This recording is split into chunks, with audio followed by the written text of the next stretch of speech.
Max and Clean Gigi with the Max team here with Remax Results. We are with Travis Whitford today in Bay Equity. Hey, thank you. How to buy a house after foreclosure.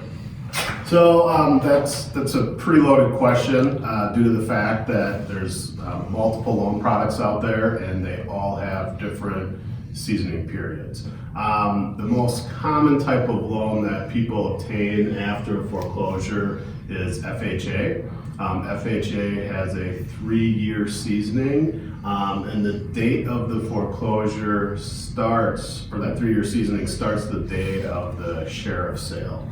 So it's not the 6 months after that you get with the redemption period. It's actually the sheriff's sale date that sets the timeline. So you can write a purchase agreement dated 3 years after that. Yep, You can't 3 have years. closed on the house. Correct, Okay. yeah, and then with FHA, it's based upon the FHA case number assignment, which is how you registered the loan with FHA behind the scenes.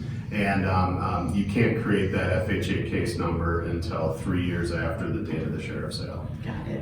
What about veterans? Can they still use their VA status? Yes, you can. VA loans, you have a 2-year seasoning period. Now, one of the things that could make that more complex is if their prior loan that they had foreclosed was a VA loan.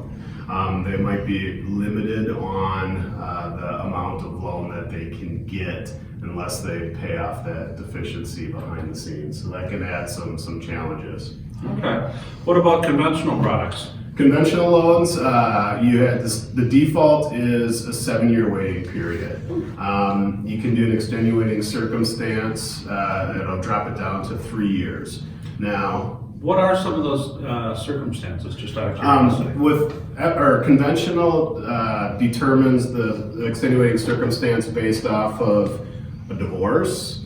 It could be a job loss, death of a wage earner, major income reduction. You know, those are the big examples that conventional has for extenuating circumstances. On a case-by-case basis. So you really need to give them a call so you Yes. can talk to them and customize the plan to them. Yep. It's not just a blanket. Correct. Now, also, there's another caveat there, how you handle that foreclosure if you also had a bankruptcy going on at the same time.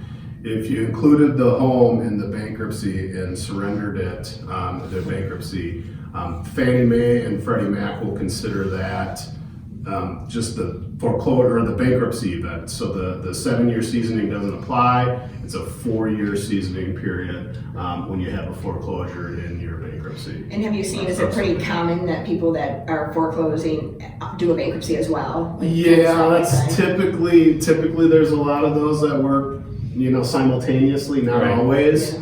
but sometimes it happens a lot. And then also too, with the whole bankruptcy situation, there's a 2-year seasoning if you can demonstrate extenuating circumstance. So it's possible to get a conventional loan 2 years after foreclosure, assuming you check off all the boxes. So what should the buyers be doing in that waiting period, whether it be 2 years, 3 years, 7 years? Yeah, the biggest thing is you're going to have to reestablish your credit. So however you can do that is, and that can be somewhat difficult because a lot of creditors won't extend credit to you coming off some of those major issues. So one of the best advice I have is to get a secured credit card. A secured credit card is essentially you give the bank X amount of dollars up front to collateralize that credit card. Try and use it sparingly, but use it monthly.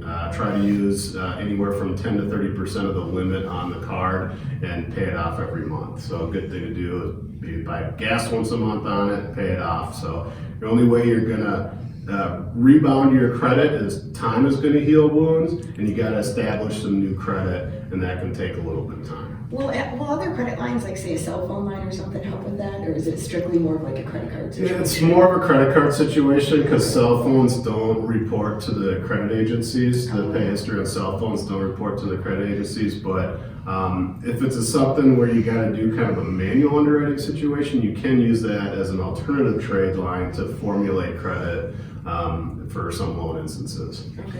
So basically, it is on a case-by-case basis. So if you are looking at buying a home after you've had a foreclosure, you need to get a hold of Travis over here at Bay Equity and have him look at your specific example so he can get you on the right track to get back into a home. Yeah, and even if your foreclosure just happened within the last year, I would still give Travis a call because he can give you the steps that you need to do. So when that 3 years is up or the 2 years, whatever that time frame is for you, you're ready to go ahead and buy again at that time. So you don't have to wait that time period to call him. Yeah, the sooner you can get in touch with someone like myself to really lay down your timeline, the more knowledge you have of your situation, the better prepared you'll be when it comes to buying your next house.